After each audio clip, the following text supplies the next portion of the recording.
Hola, hola, ¿cómo están amigas y amigos de Fuerte y Claro? Bienvenidos una vez más a su espacio en el streaming de la República y como todos los días los acompaño de 3 a 4 por aquí Manuela Camacho.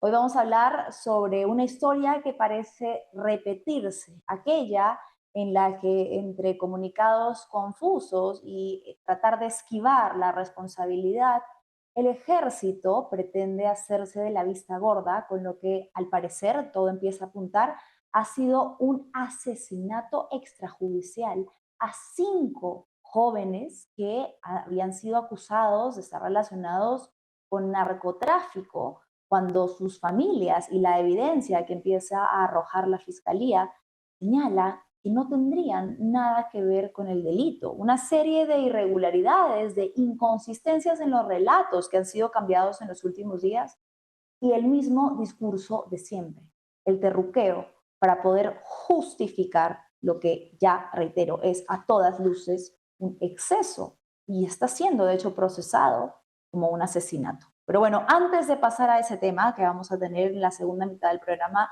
al abogado de las víctimas, tenemos que seguir hablando de la jornada electoral. Ya estamos supuestamente intentando pasar la página de lo que ha sido un caótico escenario en la primera vuelta, con lo que ya sabemos una serie de irregularidades de parte de OMPE y del Jurado Nacional de Elecciones, pero que, como hemos dicho tantas veces, no constituyen un fraude. Sin embargo, hay actores que todavía no quieren soltar la narrativa. Para hablar sobre eso y muchas cosas más, tenemos ya conectado a Rudecindo Vega, quien es vocero del partido Primero la Gente. Señor Rudecindo, ¿cómo está? Muy buenas tardes. Muchísimas gracias por estar en tu programa Fuerte y Claro. Primero que nada, yo quisiera sumarme a la solidaridad de estos campesinos futbolistas huancavelicanos asesinados por el ejército.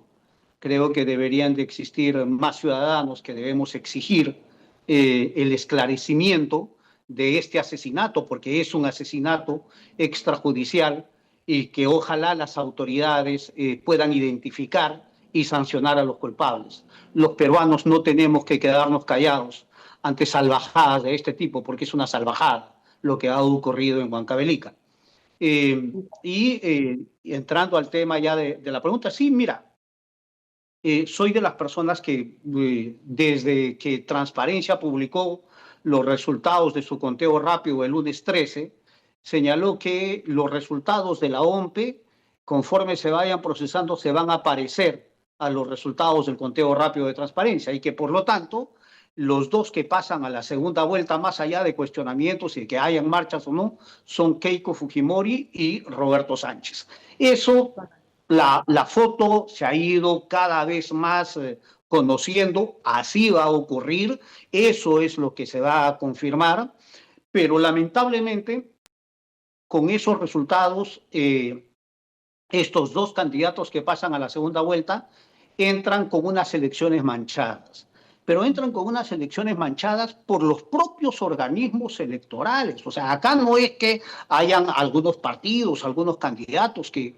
hayan afectado la votación, son los propios organismos electorales. La OMPE, al impedir que voten poco más o menos de 60.000 personas, y el jurado que consuma esa barbaridad al ampliar la votación para el día siguiente, permitiendo que se divulguen bocas de urna, conteos rápidos y que la OMPE siga publicando el procesamiento de los resultados. Nunca antes ha existido eso. Ciudadanos votando el día lunes, que ya era ilegal, y la OMPE publicando los resultados.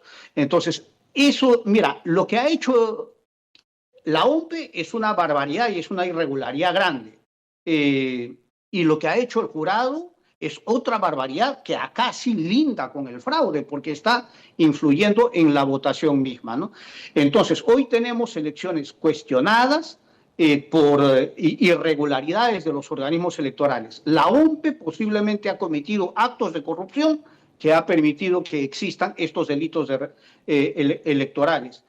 Y cuando tenemos una votación cuestionada, irregular, Manuela, lo que ocurre es que los que salen electos acarrean esa ilegalidad, ese cuestionamiento. Entonces, hoy vamos a tener a dos candidatos que pasan a segunda vuelta con unas elecciones ya dañadas. Y cuando terminen los que sean electos, van a venir siendo electos ya afectados en su legalidad porque son cuestionadas. Claro, Primer de acuerdo comentario. hasta ahí, Rudecindo, pero digamos que también hay que establecer la responsabilidad sobre los partidos políticos que han insistido en este discurso fraudista, ¿no? Ustedes, como primero la gente, sacaron un comunicado diciendo que iban a actuar a favor de la democracia y en contra de este discurso, sobre todo de López Aliaga, que insistía fraude, fraude, fraude. Hace apenas unos minutos, el candidato López Aliaga ha presentado nuevamente un informe forense en el que va a alegar que ha habido dolo e intencionalidad de alterar los resultados de las elecciones. Entonces, ¿cuál es un poco como la postura firme, firme en contra de, o bueno, o en relación al discurso del fraude desde primero la gente? No, nosotros en primero a la gente, incluso en los pronunciamientos que ya hemos hecho dos pronunciamientos. En el primer Sí, pronunciamiento nosotros dijimos, acá no hay fraude. Hay sí. irregularidades que tienen que investigarse, que tienen que identificarse y tienen que sancionarse a los culpables. Pero fraude no hay, porque el fraude electoral es la adulteración de la suma de votos. Y acá no existe eso. Acá existen otro tipo de irregularidades que afectan la validez misma de las elecciones. Y eso hemos sido muy claros y nosotros decimos a discursos del fraudismo no nos vamos a sumar porque no se da esa condición. Sí lo que decimos es que debemos de procurar defender el voto de los ciudadanos sin que esto signifique un aval a las autoridades que han cometido errores y que tienen que ser sancionadas por ello. Y entonces, y nosotros lo que decimos es, debemos de provocar una salida institucional, una salida democrática, respetando los resultados. Nosotros estamos en la idea de respetar los resultados electorales. No creemos en el fraudismo promovido por López Aliaga, por Renovación Popular y por quienes quieran sumarse a una postura de ese tipo. Sí creemos que hay que revisar la validez de las elecciones, hacer las correcciones necesarias y lo que decimos es respetemos los resultados para buscar una salida democrática en el país. Ahora que ya ha pasado un poco, digamos, el periodo de campaña y electoral, usted, que asumió la conducción política de la candidatura de Marisol Pérez Tello, mirando hacia atrás, Rodecino, ¿qué podemos ver, qué podemos identificar, cuáles consideran que fueron de repente algunos errores o algunas fortalezas que hicieron que primero la gente quede por fuera de la conformación del Senado, ¿no? Que no haya logrado alcanzar la Uh -huh. valla? De repente esto del debate le ayudó mucho a Marisol, pero vino tarde. En retrospectiva, ¿qué podemos decir? Sí, mira, quizás ahí, Manuela, efectivamente, cuando uno no llega a concretar los resultados para los cuales aspira, por más que nosotros hayamos quedado en la puerta del horno, nosotros lo Sí, evaluamos como faltó muy derrota. poco. Y, claro, y para nosotros es una derrota electoral, pero es una derrota que nos deja bien parados. Y nos deja bien parados porque creo que hemos tenido la mejor candidata, así lo dicen su participación en los debates electorales, hemos tenido muy buenos candidatos a nivel nacional y quizás el aparecer muy tarde en las encuestas también nos pasa factura. Y el hecho que seamos un partido nuevo en un proceso electoral muy irregular, nuestra campaña ha sido una campaña, vamos a decir, bastante pobre en términos de recursos, además con problemas que nos han afectado hasta en la franja electoral, que pudimos resolverlo en el camino. Entonces, hemos navegado cuesta arriba, pero felizmente la performance de nuestra candidata Marisol Pérez Tello, la fuerza de nuestros candidatos, en donde lo hemos tenido, nuestro acuerdo social con el Frente Social por el Perú, nos han permitido ir desde el cero a llegar a bordear el pasar la valla. Hoy somos un partido que ha hecho una buena campaña, tiene una buena imagen, hay un nombre posesionado y lo que nosotros quisiéramos es, en las elecciones regionales y municipales de octubre, fortalecer ese trabajo para iniciar un proceso de reestructuración, de reinscripción, para que primero a la gente sea uno de los puntales en la política nacional.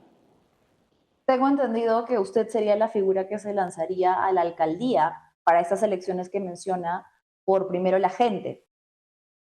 Sí, sí, Manuela, yo soy el precandidato en este momento del partido para la Municipalidad de Lima y vamos a tratar de hacer una campaña rica en propuestas, como lo hemos procurado hacer en las nacionales.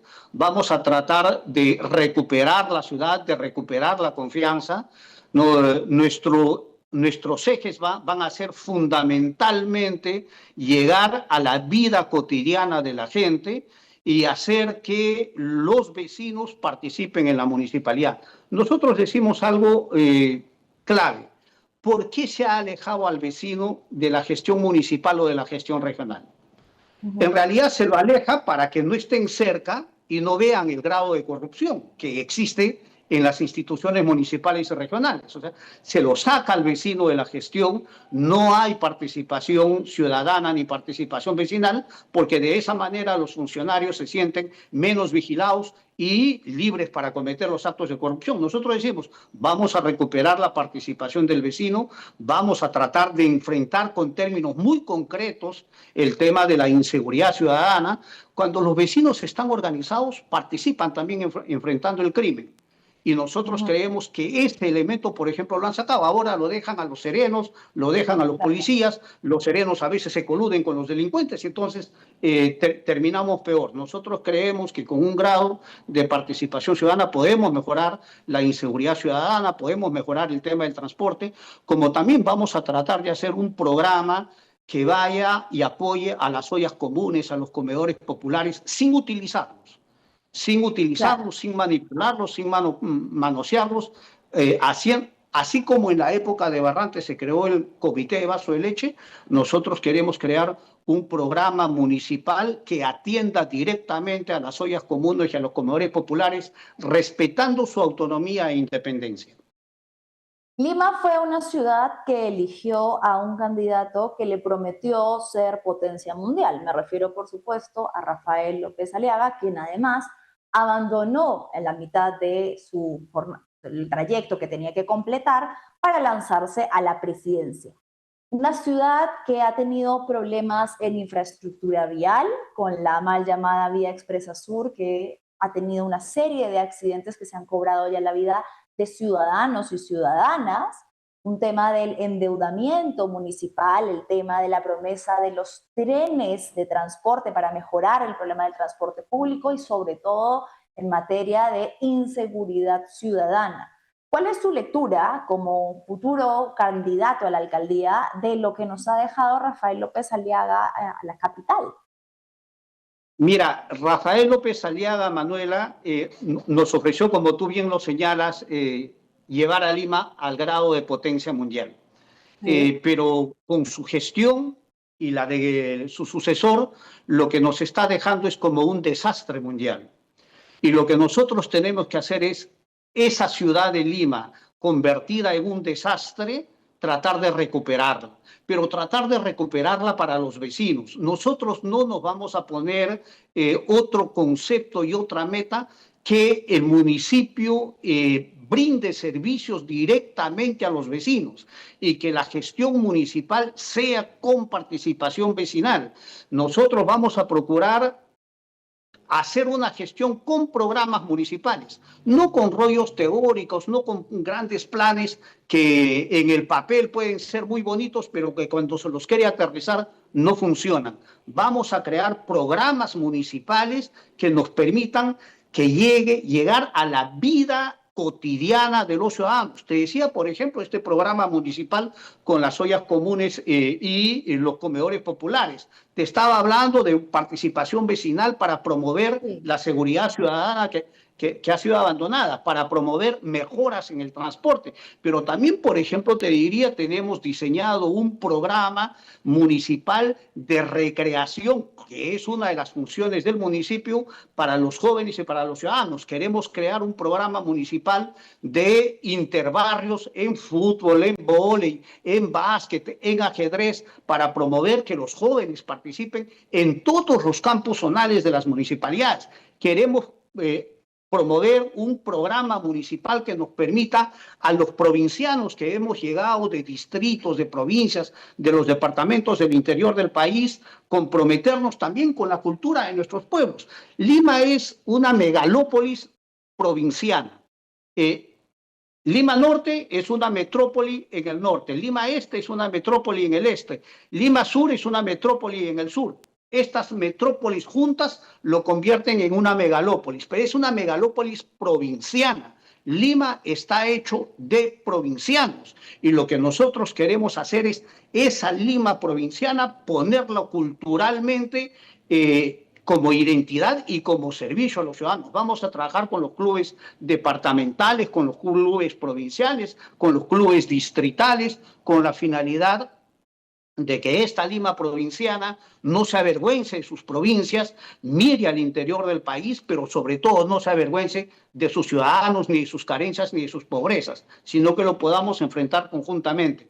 Yo soy un provinciano, vengo de un pueblo como Campo Redondo, en la provincia de Luya, en Amazonas. Y lo que, así como me siento identificado con mi pueblo, me siento identificado con esta Lima provinciana que lamentablemente ha sido dejada de lado, ha sido abandonada por las autoridades. Así que la primera tarea es recuperar a la Lima abandonada por nuestras autoridades.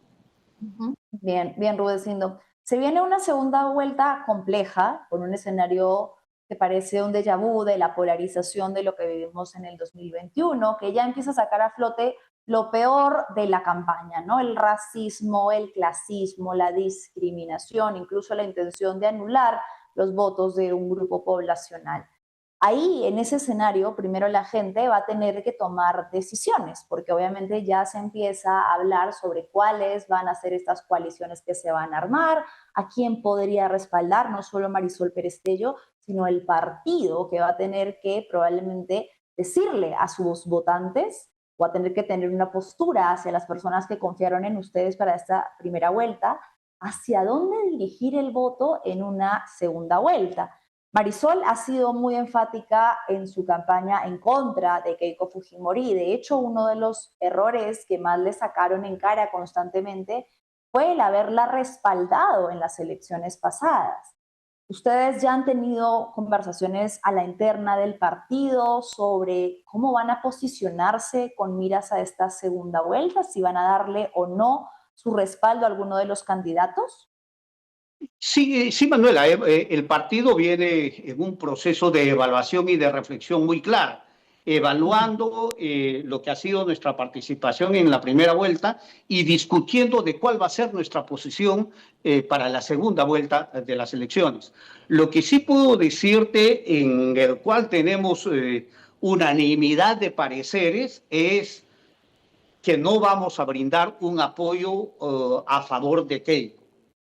Hay otras posibilidades que se plantean y que están en el escenario. Por ejemplo, hay gente que quisiera inclinar su voto y dar su voto por el otro candidato. Hay gente que prefiere decir yo no voy a apoyar a ninguno de los dos. Hay otros que dicen que van a votar en blanco y entonces hay otras posibilidades que se están discutiendo e incluso hay una posibilidad que algunos hemos sugerido es que dejemos en libertad a los militantes para que puedan votar libremente por quien mejor les parece, siempre que no sea por fuerza popular. O sea, eso lo venimos discutiendo y una vez, y en este momento los comités distritales a nivel nacional de Primero a la Gente vienen haciendo este trabajo y a fin de semana seguramente vamos a discutir ya con todas las propuestas y vamos a llegar a un acuerdo institucional y ese acuerdo institucional será el que respetemos todos los militantes.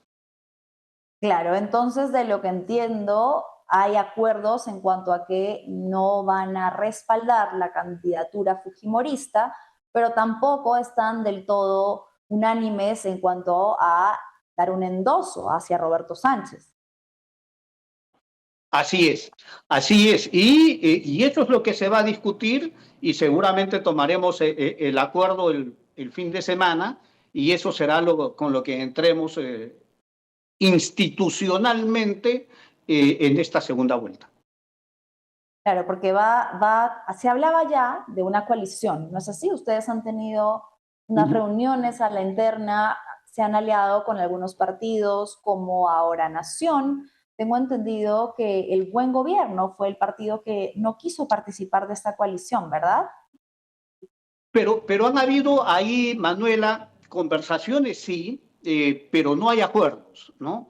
No estamos en un proceso de generar alianzas, sino de conversaciones para ver cómo es que pudiéramos articularnos en el futuro, en el mediano plazo, y si es que esto nos lleva a un plazo inmediato como es la segunda vuelta, también, pero no hay ningún acuerdo todavía, hay conversaciones iniciales y seguramente las iremos madurando. ¿Y por qué hacemos esto? Fíjate, Manuela, si yo tuviera que decirle algo a través de Fuerte y Claro al país, es, Keiko ha ocupado el primer lugar. 17% de votos válidos, pero ese 17% de votos válidos, si lo llevamos al electorado nacional, a todo el padrón electoral, es 11%. O sea, está en el primer lugar con 11%. El segundo lugar, que sería Roberto Sánchez, está en 8%.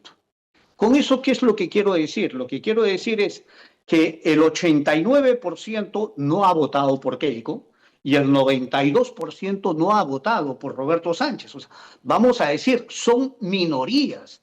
Tienen al país que no los ha identificado como sus autoridades, ni los ha electo como sus autoridades. Entonces entran debilitados, pero además entran debilitados con elecciones que son cuestionadas en su legalidad. Entonces, vamos a decir, representación pequeña y una ilegitimidad de origen. Ambos van a tener al país, a la mayoría del país en contra. ¿Cómo construimos país? ¿Cómo recuperamos nuestro país? Cuando PPK gobernó, lo sacaron a los 19 meses. Cuando ganó Castillo, lo sacaron a los 16 meses. Y PPK y Castillo tenían más representación que los dos que hoy están en primera vuelta. O sea, lo que viene con estos resultados electorales es la prolongación de nuestra crisis, es la agudización de nuestra crisis. Y nosotros en Primero a la Gente no queremos que eso ocurra y por eso somos unos convencidos que debemos de articularnos con todas las fuerzas democráticas o para darle gobernabilidad o para defender la democracia si es que alguien quisiera gobernar autoritariamente, dando un nuevo golpe, haciendo un nuevo pacto mafioso que nos siga atropellando como ciudadanos. Entonces, nuestra preocupación es mayor y consideramos que solamente vamos a poder enfrentarlo mejor si es que nos aliamos con las fuerzas democráticas que hoy van a estar en el Congreso y otras que están fuera.